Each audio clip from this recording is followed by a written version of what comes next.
Bacaan Alkitab kita pada saat ini saya ambil dari kitab Lukas pasal 2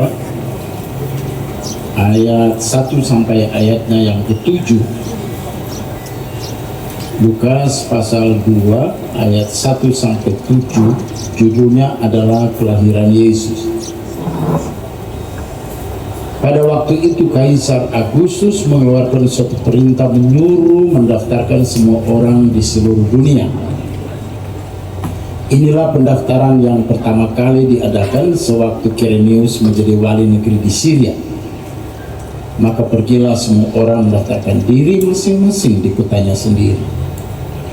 Demikian juga Yusuf pergi dari kota Nazaret di Galilea ke Yudea, ke kota Daud yang bernama Betlehem, karena ia berasal dari keluarga dan keturunan Daud, supaya didaftarkan bersama-sama dengan Maria tunangannya yang sedang mengandung.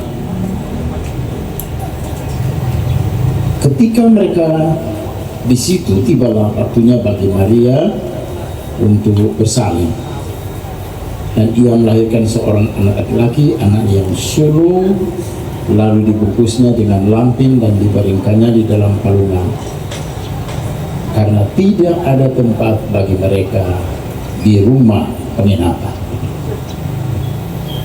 Saudara-saudara yang terkasih dalam Tuhan kita Yesus Kristus, yang pertama bacaan Alkitab kita menampilkan nama Kaisar Agustus yang dikenal dengan Gaius Julius Caesar Octavianus. Dia Kaisar Romawi dan dia mengeluarkan sebuah kebijaksanaan agar di seluruh kekaisaran Romawi ini akan diadakan sensus nasional. Dan sensus nasional ini dalam rangka penetapan pajak, baik pajak penghasilan, pajak bumi dan bangunan, serta penetapan sistem sentralisasi, bahwa semua kebijakan, semua politik, ekonomi, sosial, hukum, irigasi, perdagangan ini dilaksanakan sistem sentralisasi agar Roma bisa mengontrol semua kehidupan orang yang berada di kekaisaran Romawi, serta penetapan income per kapita masing-masing keluarga. Jadi masing-masing keluarga ini negara bisa tahu pendapatannya berapa, kemudian penetapan pajaknya masing-masing keluarga ini berapa. Dan inilah pertama sekali penetapan pajak secara nasional. Karena itu Yusuf dan Maria, mereka tinggal di Nazaret, mereka harus ke Betlehem karena leluhur mereka di Betlehem. Dari sini kita belajar bahwa Tuhan menggunakan pemerintah untuk mewujudkan Mika 5 ayat 1. Mika 5 ayat 1, Nabi Mika sudah katakan, sesungguhnya engkau Betlehem Efrata, walaupun engkau terkecil, tapi daripadamu akan bangkit seorang raja. Karena itu Allah memakai pemerintah untuk mewujudkan Mika 5 ayat 1, bahwa Yesus lahir di Betlehem. Catatan yang kedua, saudara, naskah kita mengatakan waktu Kirenius jadi wali negeri. Jadi Kirenius ini gubernur di Syria. Publius Sulpicius Quirinius nama lengkapnya, dia gubernur provinsi Syria. Karena Israel ini di bawah penjajahan Romawi, maka provinsi Galilea dan provinsi Yudea ini di bawah konsulat Syria, di mana gubernurnya adalah Quirinius. Ini penting karena orang bertanya, anak-anak dan cucu-cucu kita, generasi milenial, generasi Z, generasi Alpha, generasi Beta, apalagi kita bergerak di bidang lintas agama, kita bergerak di bidang pendidikan, penyuluhan dan sebagainya, maka anak-anak kita akan bertanya begini, ya, ketika Quirinius dikatakan oleh naskah jadi gubernur di Syria, di mana Israel di bawahnya, is it true, ya? Is it true that Jesus Christ was born in Bethlehem in the period of Governor Quirinius as the consulate in Syria in the Empire of Rome? Apa betul Tuhan Yesus lahir, ataukah dia tokoh fiktif yang dipuja-puja oleh orang Kristen, dirayakan kelahirannya, sangat dielulukan oleh Kristen? Apakah dia betul-betul tokoh sejarah atau dia hanya tokoh fiksi? Nama Kaisar Agustus dan Quirinius diangkat oleh Lukas supaya dari generasi-generasi anak cucu kita yang sudah hidup di era industri digital, mereka akan terus lewat digital bahwa ternyata benar ada seorang kaisar bernama Agustinus dan seorang konsulat atau gubernur Syria yang bernama Quirinius yang bersama-sama ketika Tuhan Yesus lahir. Karena itu yang luar biasa, pemerintah menjunjung tinggi, pemerintah bersama-sama memproklamasikan bahwa Kristus hadir dan Kristus betul-betul lahir. Sosok yang ketiga adalah Yusuf. Dia adalah sosok yang sangat menjunjung tinggi program pemerintah, yang menjunjung tinggi supremasi hukum, yang menjalankan segala sesuatu berdasarkan regulasi. Hidup harus ada standing point, konsisten, komitmen, menyelesaikan segala sesuatu sampai tuntas. Sosok yang kita dapat dari Yusuf.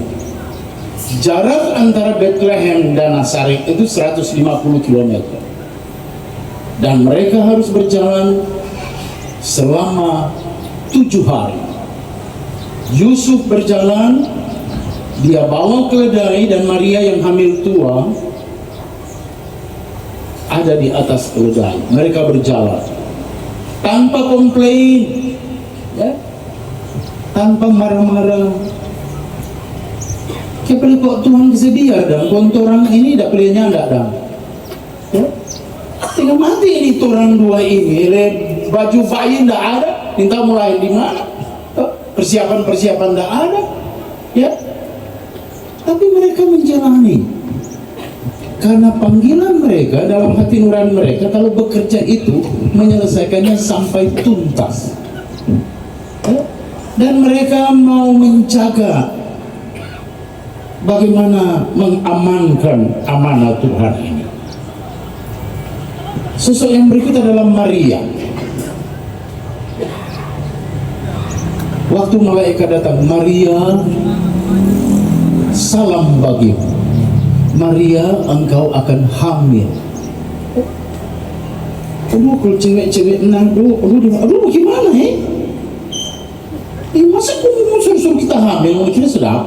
Gitu kan, kalau cek nado tuh orang nado lah, orang minut, orang nado, orang minahasa, orang minsa, orang bitu. Aduh, bagaimana suruh hamil? Ya? Kok apa Maria bilang? But I not get married yet. Nah, kita belum kawin. Roh Kudus akan bersama-sama dengan engkau dalam proses kehamilan. Saudara. Apa Maria bilang? Sesungguhnya aku ini hambamu, jadilah padaku menurut perkataan itu. Ya. Jadi Maria kita bilang Pak Yusuf tuh ucup, ya. Yusuf kalau sekarang kan diminut baru pakai ucup. Cuk kita kata mau hamil. Tentu kita sebagai manusia, Yusuf bilang apa?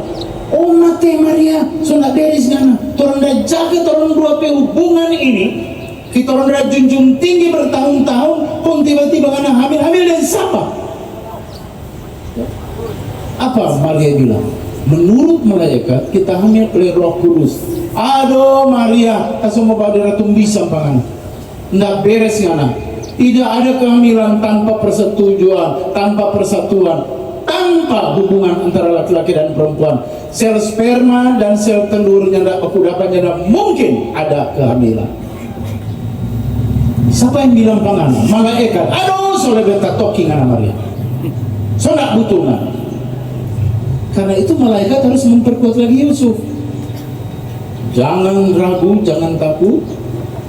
Karena kehamilan Maria adalah kehamilan yang kudus.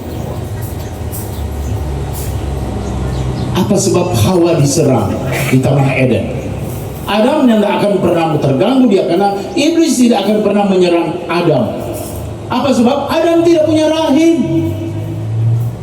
Jadi yang diserang di Taman Eden, iblis selalu mencari kesempatan adalah Hawa. Karena apa? Karena Hawa punya rahim. Karena itu orang yang boleh bilang begini, ini kok karena perempuan makan tubuh kontoran sama jadi begini. Ini boleh, nggak bisa. Justru Adam disalahkan karena dia terlalu menikmati Taman Eden, dia sampai biar ke istri sendiri.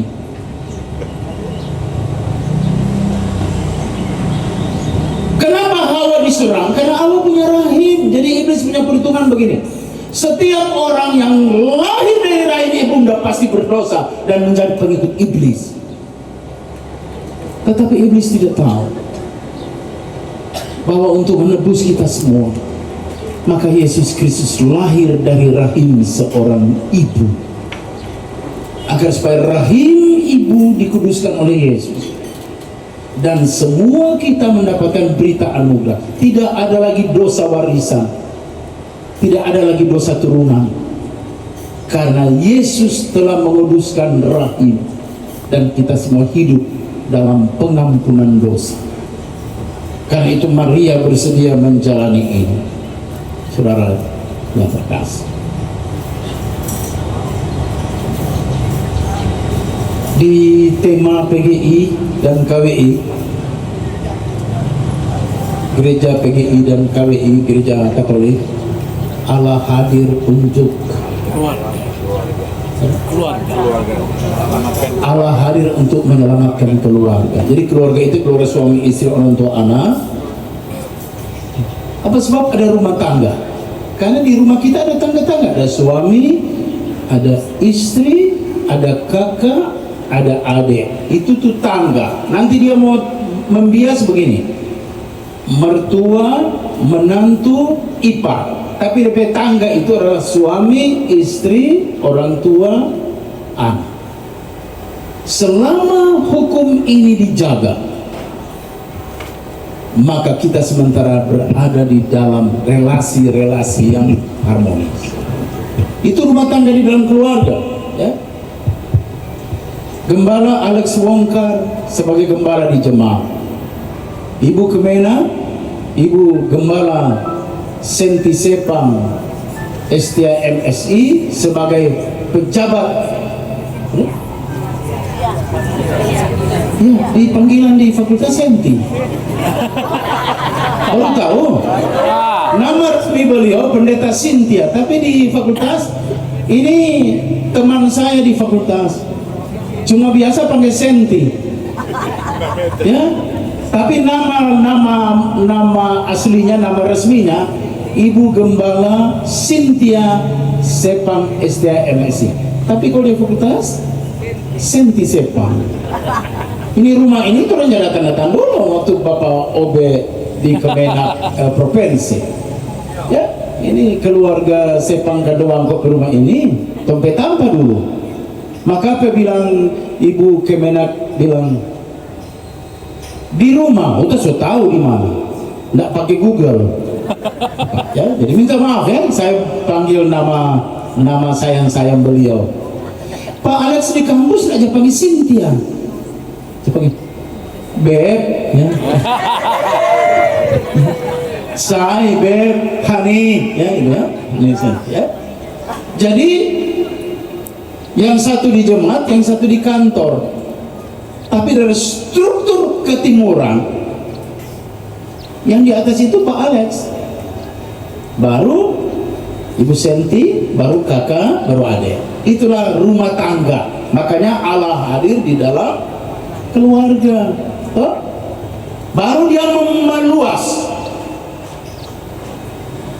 ke lingkungan, dia meluas ke kelurahan, dia meluas ke kantor, ya, dia meluas ke lingkungan kerja. Di lingkungan kerja ada pemimpin, ada jabatan-jabatan struktural, kemudian ada yang memerintah dan ada yang diperintah. Selama prinsip Yusuf menyelesaikan segala sesuatu sampai tuntas, dan prinsip Maria mengikuti suami membawa, maka kita semua akan aman-aman, ya? Jadi kalau belum jadi pemimpin, jangan cungkel-cungkel tuh pemimpin. Ya, jangan coba giba. Anak-anak muda bilang sekarang apa? Bagiba, angkat teru orang lain. Ya, itu bagiba, istilah anak muda sekarang. Atau playing victim, rencana-rencana untuk menjatuhkan orang. Itu keluarga mutaganggo, itu keluarga besar itu mutaganggo, ya. Kalau bagiba, no, orang Manado paling kenal. Oh, memang tuh orang Manado ini kan tumor bukan cuma tetanus, rabies, ya. Dan selalu nih mau kalah, ya, orang Manado. Dia dari pegawai Kementerian Agama, ya, Provinsi Sulut, dia rapat di Jakarta. Pertama sekali itu dia ke Jakarta. Kalau dia pegang tangan dia orang Batak memperkenalkan diri, Batu Bara. Kalau dia bilang, hah? Dapat aku lebih fahami, tabakar. Kalau dia pegang tangan dia orang Makassar, orang Makassar bilang, Abu Bakar. Hah? Tadi Batu Bara, ini Abu Bakar. Dia pegang tangan dia orang Ambon, kok Ambon bilang, Bakar Besi. Batu Bara, Abu Bakar, Bakar Besi. Konon tiga tanya, Bapak dari Manado marga apa? Pemadam kebakaran. Ya? Karena karakter temperamen, ya, yang selalu nih mau kalah, itu yang ada pada orang-orang. Kalau di Kemenak minutnya nggak di tempat lain. Aduh, tuh hati sok busuk sepenuhnya yang iri dan dengki. Siapa dia? Siapa kantoran? Siapa dia? Ya, sehingga itu persatuan kepo-kepo. Ya. Protes orang kepo gampang, saudara. Cetan, sodengar. Tes orang kepo dengan pertanyaan diagnosa adalah sodengar. Lo tanya, kenapa? Itu bapak dan itu ini.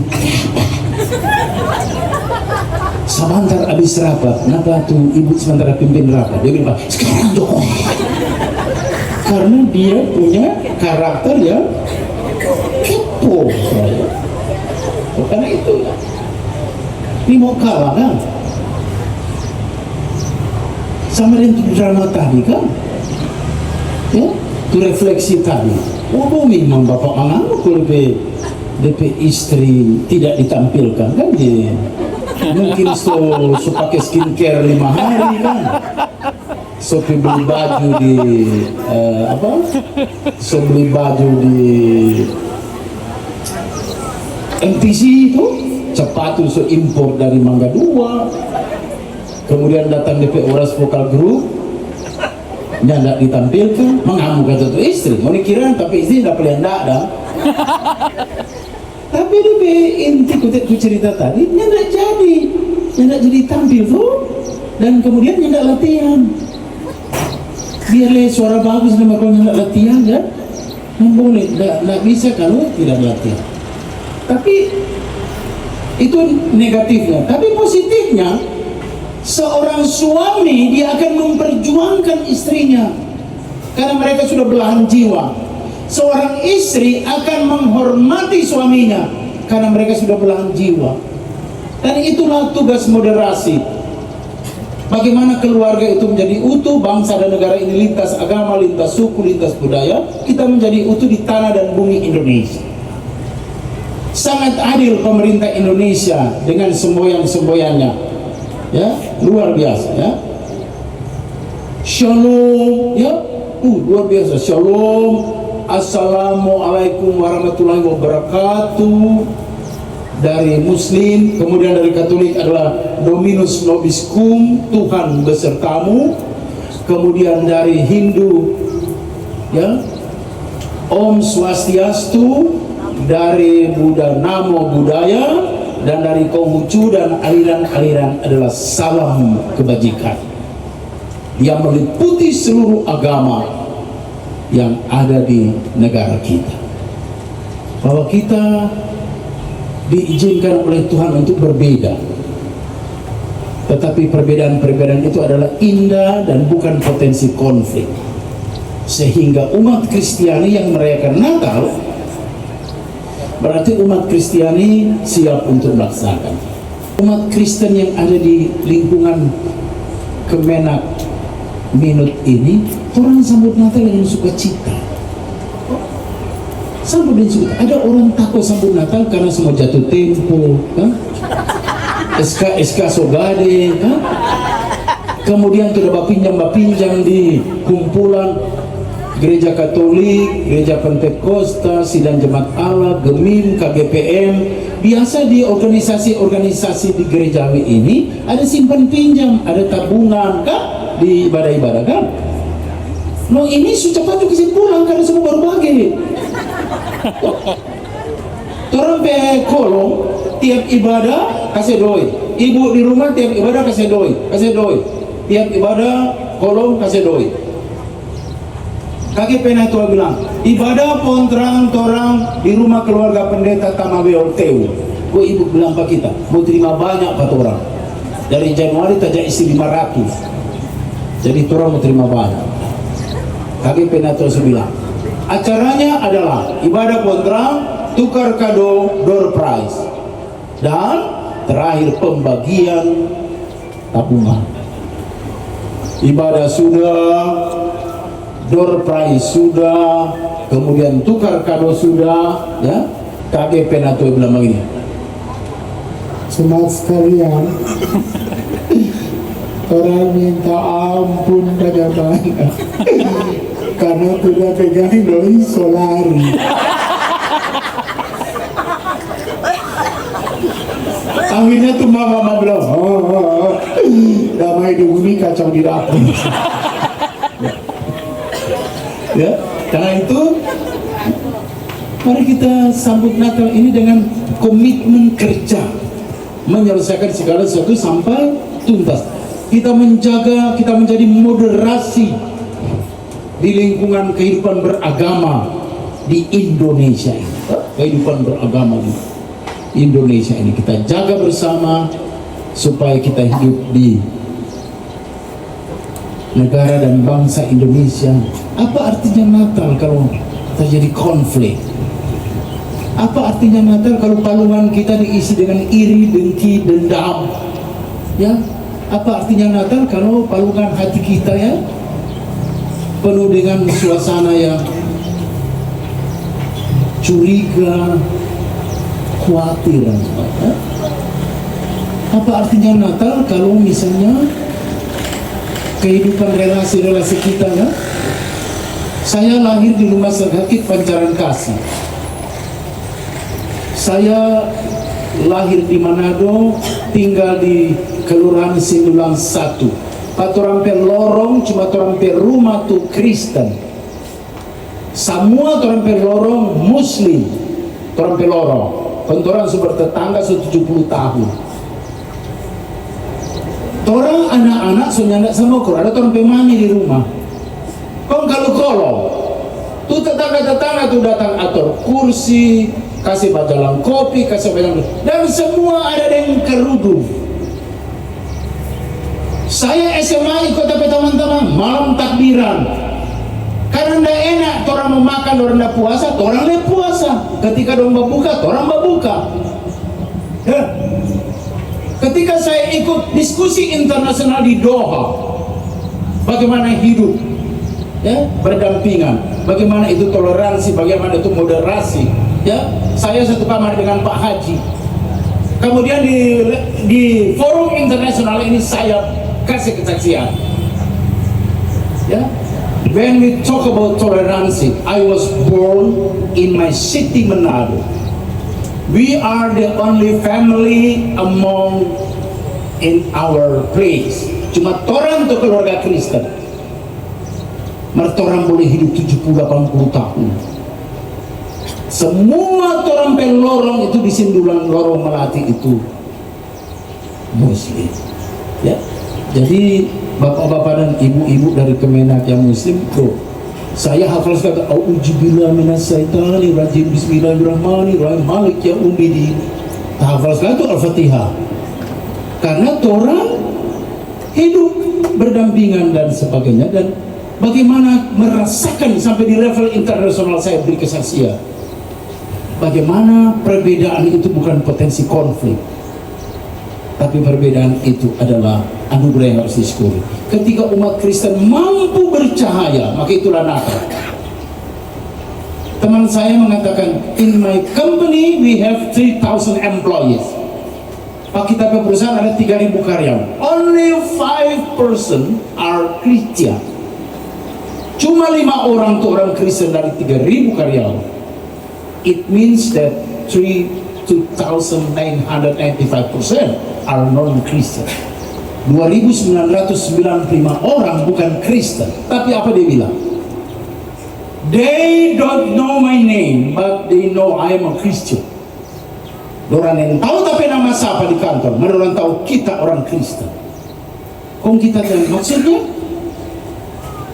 orang jam kantor jam 8, setengah 8 kita soal.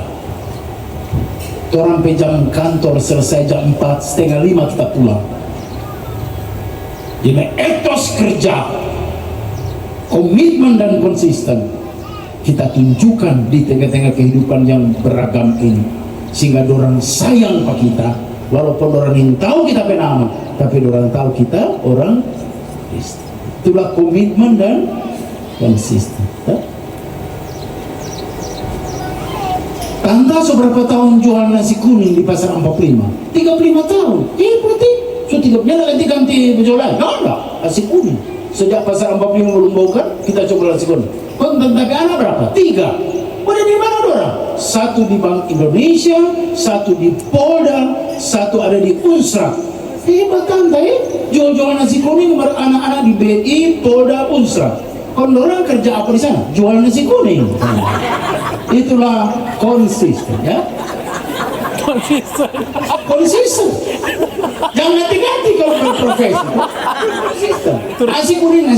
Turun temurun. Itu nasi kuning Kejora di kampung Arab. Karena kita masih kelas 1 SD itu ada. Itu di kampung Kodo. Itu nasi kuning di kampung Kodo. Kita masih kelas 1 SD ada itu. Orang kita bilang nasi kodo kampung kuning. Sekalian juga hari ini hari bahagia bagi keluarga hamba Tuhan, keluarga Wongkar. Siapa? Kakak baru sampai tadi pagi dari Jakarta dengan pesawat batik tadi hampir siang jam 2 dan tiba tadi dini hari. Ade mengikuti jejak bunda terkasih di asisten di Kementerian, ya? Konsisten, ya? Karena itu hari ini wedding anniversary ke-29, tentunya sangat bahagia karena itu biasanya Ibu Cynthia, mau bilang Cynthia aku non protes. Ibu Cynthia, kalau bapak tuh gembala, bapak tuh pendeta, bapak tuh hamba Tuhan, maka bapak tuh guru, bapak tuh hukum tua, maka DP istri nyora. Jadi kalau bapak tuh pejabat, apalagi pendeta Noke ini Persib ini nyora. Tentara, polisi, PNS itu DP istri nyora. Nah, Bapak Gembala Alex, karena ibu itu pejabat, kalau kata ibu itu pejabat, maka bapaknya nyare. Ya. Jadi, ya karena kalau bapak nyora tuh, maka kalau ibu itu pejabat, DP istri nyare, seperti itu ya. Jadi, walaupun dalam tugas mereka 29 tahun anak-anak hidup dari satu pastori ke pastori yang lain, mama dari provinsi ke kabupaten kota, tapi anak-anak belajar bagaimana Allah hadir di dalam keluarga dan bagaimana cinta itu ada. Natal itu ada di dalam keluarga karena semua melaksanakan profesi, semua melaksanakan peran dan fungsi ya, di dalam. Untuk P3K, cleaning service, driver, ya, kemudian semua yang berhubungan dengan pekerjaan, ya, baik-baik bekerja karena yang setengah mati mau masuk ASN. Jadi untuk mereka yang sudah jadi ASN, penyuluh-penyuluh agama, ya, kemudian yang sudah jadi ASN, komitmen dan konsisten karena setengah mati sekarang menjadi ASN, ya. Jadi kalau sudah di dalam, baik-baik itu tunjukkanlah bahwa kita adalah pejuang-pejuang Bhinneka Tunggal Ika. Dah. Saya kira begini jutu khotbah, jangan hadirin semua ini bagus pendeta Rupi khotbah, mereka bagus berhenti jo. Jadi segala konflik di refleksi tadi itu betul refleksi menyatakan bagaimana tuh bisa saya terjadi di dalam hubungan-hubungan kerja kita semua, ya, itu gesekan-gesekan itu ada, itu ada, dan bagaimana menikmati gesekan-gesekan di dalam sebuah kebersamaan. Selamat menyongsong Natal keluarga besar Kementerian Agama Minahasa Utara, Ibu Kepala Pendeta Cynthia Sepang STMSI bersama seluruh jabatan-jabatan struktural, kepala seksi dan jabatan-jabatan semua ASN dan P3K, lintas agama masing-masing tentu dengan tugasnya masing-masing. Mari kita bergandengan tangan di tengah-tengah negara dan bangsa Indonesia terkasih. Haleluya, amin.